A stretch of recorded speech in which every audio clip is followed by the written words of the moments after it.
D Dhan സുമോദും Muhammad അസ്ലമും വിരളുമായി ചേരുന്നു. ആദ്യം സുമോദിലേക്ക്. സുമോദ്, ഇന്നലെ മന്ത്രി ഇത് സംബന്ധിച്ച് കൂടുതൽ കാര്യങ്ങൾ വെളിപ്പെടുത്താൻ തയ്യാറായിരുന്നില്ല. അതേക്കുറിച്ച് സംസാരിക്കുന്നതിന് ശരിയല്ല എന്നാണ് പറഞ്ഞത്. പക്ഷേ ഇന്ന് അദ്ദേഹം കുറെ കൂടി ഡീറ്റെയിൽ ആയിട്ട് പറയുന്നത് ഏതൊക്കെ കാര്യങ്ങളാണ് വീഴ്ച ഉണ്ടായിട്ടുള്ളത്.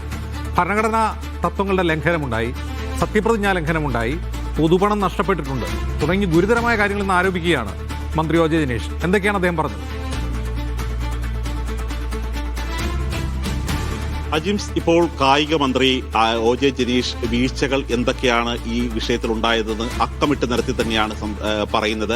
ആദ്യം തന്നെ അദ്ദേഹം ചൂണ്ടിക്കാണിക്കുന്നത് സത്യപ്രതിജ്ഞാ ലംഘനമാണ് ഇവിടെ മുൻ കായിക മന്ത്രി നടത്തിയിരിക്കുന്നത്. കാരണം ഏതെങ്കിലും ഒരു സ്പോൺസറെ തെരഞ്ഞെടുക്കുമ്പോൾ പാലിക്കേണ്ട, അല്ലെങ്കിൽ ഇതുമായി ബന്ധപ്പെട്ട ആളുകളെ തെരഞ്ഞെടുക്കുമ്പോൾ ഈ കളി നടത്തിക്കുമ്പോൾ വേണ്ട ഒരു പരിചയമുള്ളവരാണോ എന്നുള്ളൊരു കാര്യത്തിൽ കൃത്യമായ ഒരു പരിശോധന നടത്തിയിട്ടില്ല. കാര്യം ഈ കമ്പനി രജിസ്റ്റർ ചെയ്തിരിക്കുന്നത് ഈ നടപടി നടക്കുന്നതിന് മുമ്പ് ഏതാനും ദിവസങ്ങൾക്ക് മുമ്പ് മാത്രമാണ് രജിസ്റ്റർ ചെയ്തിരിക്കുന്നത്. ഇതിന്റെ ഒരു തുക, രജിസ്റ്റർ ചെയ്തിരിക്കുന്ന തുക കേവലം 1 ലക്ഷം രൂപ മാത്രമാണ്.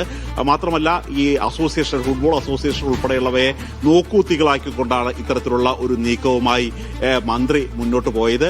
ഇതിൽ സാമ്പത്തികമായ ഒരു നഷ്ടം കൂടി സംസ്ഥാന സർക്കാരിന് സംഭവിച്ചിട്ടുണ്ട് എന്ന് തന്നെ അദ്ദേഹം വ്യക്തമായി പറയുന്നു. കാര്യം വിദേശയാത്രയിലടക്കം ഇത്തരത്തിലുള്ള ഒരു നഷ്ടം സംഭവിച്ചിട്ടുണ്ട്. മന്ത്രിയുടെ ഓഫീസിൽ നിന്നും ഒരു പ്രൊപ്പോസലിൽ റൂൾസ് ഓഫ് പ്രൊസീജിയർ പാലിച്ചിട്ടില്ല എന്നൊരു കാര്യമാണ് വ്യക്തമായി പറയുന്നത്. നേരത്തെ പറഞ്ഞതുപോലെ തന്നെ 20 ദിവസം മുമ്പ് മാത്രം രജിസ്റ്റർ ചെയ്ത കമ്പനിയുടെ പശ്ചാത്തലത്തിൽ കൃത്യമായ പരിശോധന നടത്തിയിട്ടില്ല. സർക്കാർ സംവിധാനങ്ങൾ ദുരുപയോഗം ചെയ്യുകയാണ് ചെയ്തത്. സ്വകാര്യ വ്യക്തിക്ക് ലാഭമുണ്ടാക്കാനുള്ള ഇടപെടൽ നടന്നതായിട്ട് തന്നെയാണ് കൃത്യമായി ഒ ജെ ജനീഷ് വ്യക്തമാക്കിയിരിക്കുന്നത്. മാത്രമല്ല, ഇതിന്റെ ഇമെയിൽ സംവിധാനം, ഈ ഇമെയിൽ അയച്ചു കഴിഞ്ഞപ്പോൾ ഒരു അമീറ എന്നൊരു വ്യക്തി കൂടി അയച്ചിട്ടുണ്ട്. ഈ അമീറ ആരെന്ന കാര്യത്തിൽ ഒരു വ്യക്തത ഇതുവരെ ഉണ്ടായിട്ടില്ല. ഇതിലടക്കം അന്വേഷണം, ഇതെല്ലാം ഒരു ദുരൂഹമായ പേരായിട്ട് തന്നെയാണ് പറയുന്നത്.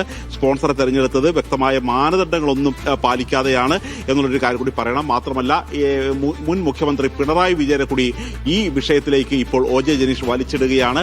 മെസ്സി വരും കേട്ടോ എന്ന് പറയുന്ന മുഖ്യമന്ത്രി, മുൻ മുഖ്യമന്ത്രി ഈ വിവാദങ്ങൾ കേട്ടോ എന്നുകൂടിയാണ് ചോദിക്കുന്നത്. ഇവിടെ ഭരണഘടനാ ലംഘനം ഉണ്ടായിട്ടുണ്ട്, സർക്കാർ ദുരുപയോഗം ചെയ്തിട്ടുണ്ട്, സർക്കാരിന്റെ പദവികളും സർക്കാരിന്റെ കത്തും സർക്കാരിന്റെ ഔദ്യോഗിക മുദ്രയും വിലാസവും ഇമെയിലും എല്ലാം ഉൾപ്പെടെ ദുരുപയോഗം ചെയ്തിരിക്കുകയാണ്. ഇതിന്റെ പശ്ചാത്തലം കൃത്യമായി പരിശോധിച്ചിട്ടില്ല.